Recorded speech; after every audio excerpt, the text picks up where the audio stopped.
今回このような機会を与えてくださったクムヌイ、そしてクムパカに心から深く感謝申し上げます。久しぶりに踊りまして、とても緊張いたしましたが、フラオニエの大会を思い出してまた楽しく踊ることができました。どうもありがとうございました。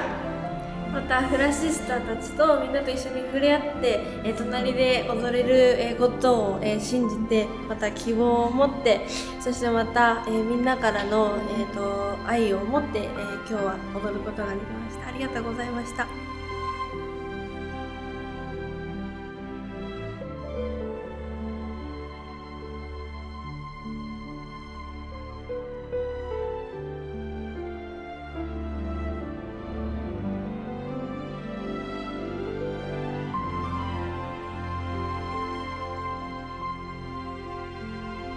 日に日に笑顔ができない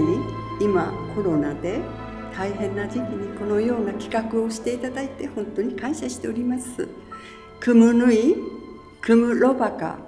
アラカイさん、本当に感謝しております。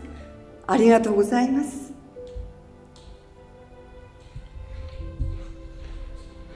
久しぶりにハラウでみんなと、踊ることができて本当に幸せでした。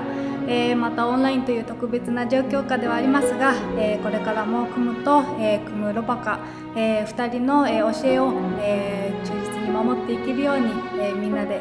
楽しんでレッスンをしていきたいと思います。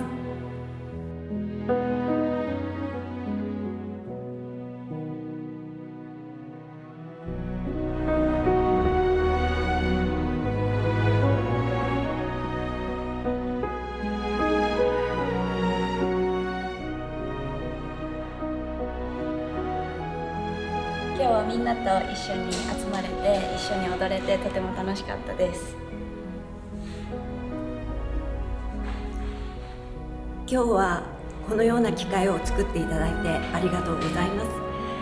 コロナ禍で大変な時期を迎えていますが、皆さん楽しくまたフラが踊れるように頑張りましょう。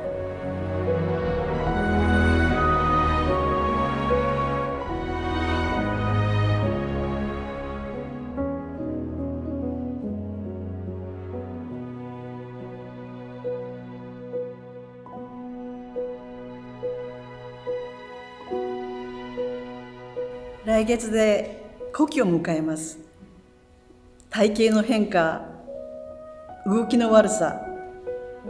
自分の老いを受け入れるのはなかなか大変です。それでも踊っている時はすごく楽しいです。